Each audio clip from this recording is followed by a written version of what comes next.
Arab East Jerusalem, a village of pale stone nestled among hills of traditional graveyards and modern hotels. Hebrew University keeping watch.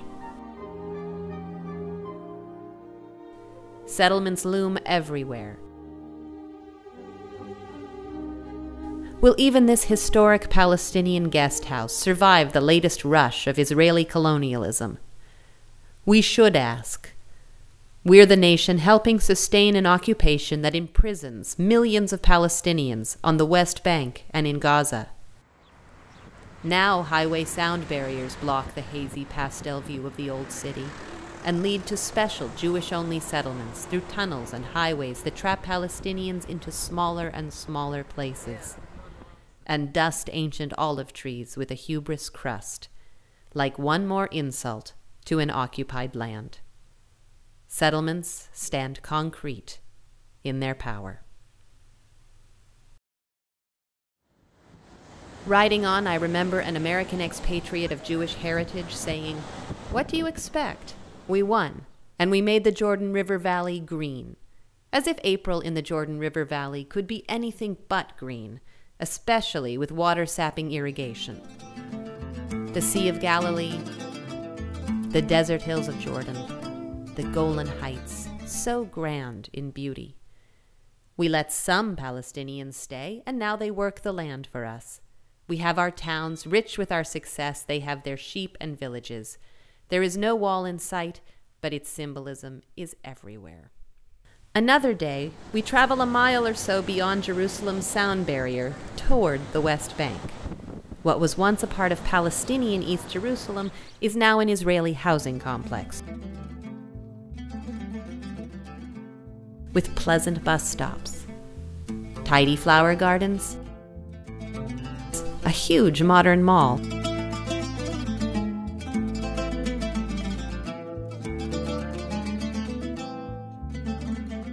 lots of parking at markets and small shops, and wide and easily traversed streets and roads.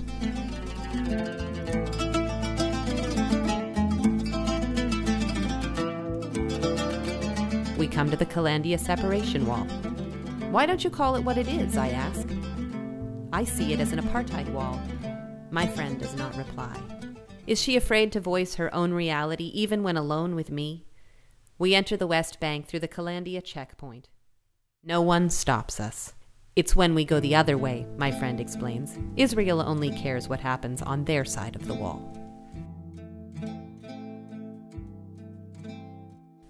On the wrong side of the wall, nothing is new or lustrous with convenience. This is a no man's land, my friend tells me as I gasp at the refuse. This is confiscated land. Once there were houses here, but the wall took care of that. Now no government claims the area, so there are no community services, no garbage pickup, and worse, no police protection. Anything goes. The wall begins to line a city street as we continue to the Sufat refugee camp, where displaced families look out at yet another Israeli settlement, while they contend with crowded spaces, streets too narrow to offer safe parking, and walls reminding them of their prison. We drive on to Ramallah, in the center of Palestinian Authority territory. Much of the debris is gone. The city is vibrant. Young people dominate. Many young men mill about. Lack of employment is a problem.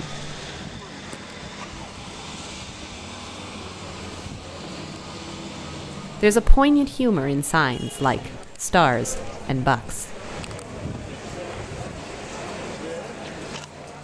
We come again to the perimeter wall road and drive on until the wall twists beyond and within itself, constructing new barriers as it does, right in people's backyards.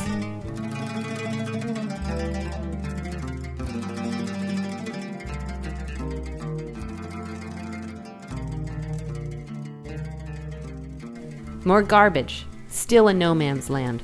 Former residents gone. The wall is everywhere you look, visible from rooftop, garden, or lonely residential street. Were it not for the no man's land, visitors would not know where Ramallah begins and Jerusalem ends.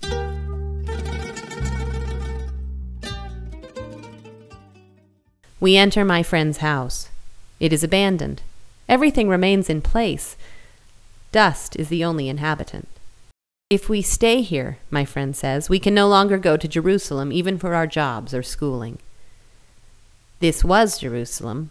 Now the wall says it's not. This was a neighborhood of professional families who lived near each other and enjoyed big family meals together. My parents and brothers and sisters have all moved to tiny apartments in Jerusalem. If they want to keep their freedom, they cannot live here. Some cannot even visit. Back to debris. The community is home to a sort of criminal element, my friend says. Drug dealers know that no one will come after them here. What was once a proud garden is now a place of wire fences and debris. There are no cars on the street or children playing. Is this the last displacement? The end of the Palestinian professional class? Who else is left to force out?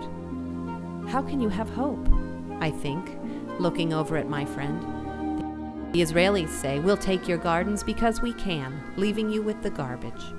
How can we Americans be proud of supporting once Jewish refugees only to reinforce destruction of Palestinians in their stead?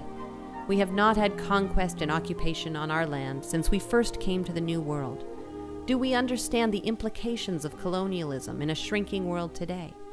Has our morality turned us self-righteous and, like the wall, blocked our sense of justice and brotherly love?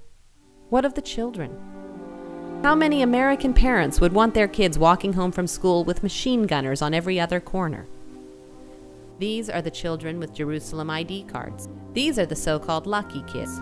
As long as they have the cards, they can come or go as they please. But if they want to marry someone from, say, Bethlehem or Ramallah, just a few miles away, too bad. No more Jerusalem ID. Instead, a split family with dad or mom, one or the other, sent to live alone in the town where he or she was born. Family life becomes impossible. The Israeli government thinks little of breaking up a family. Every act is a design to cleanse the land of the Palestinian population.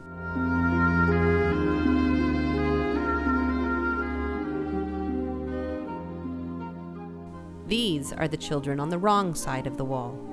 They go to school too, but they look at the stranger differently. They know what it means not to have a Jerusalem ID card. For some, a playground abuts the so-called separation wall, but even pastel rocks cannot hide the ugliness of what to me is indeed an apartheid wall. A local peace group has an artist paint a grandmother, a relative revered in Arab lands, asking for peace to diminish the closest guard tower and to show the children her love of them. This is peaceful resistance.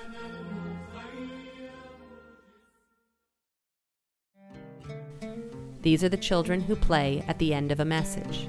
Imagine the impact of having to live behind a wall and to see again and again what has happened to your brothers and sisters who dared resist. Is this fear-mongering the answer to peace without justice?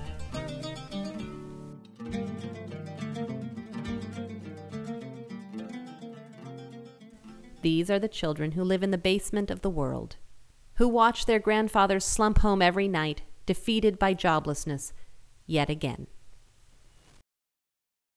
These are the children whose stability vanished with their parents' or grandparents' villages in 1948, 1967, or now.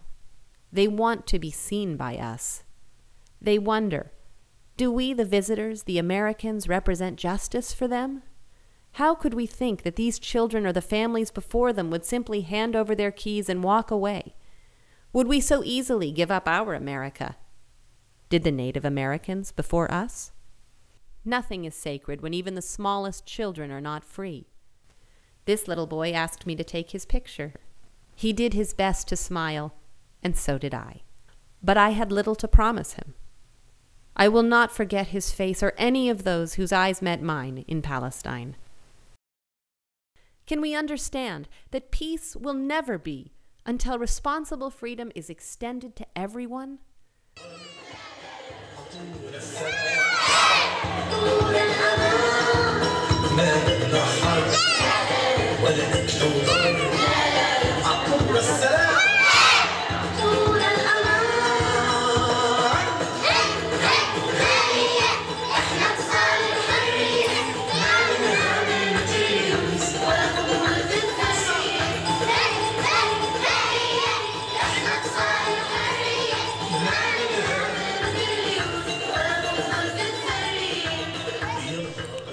Like it or not, our world is smaller today. Peace can only come with universal justice and moral sensibility. Can you and I usher in the peace we say we want?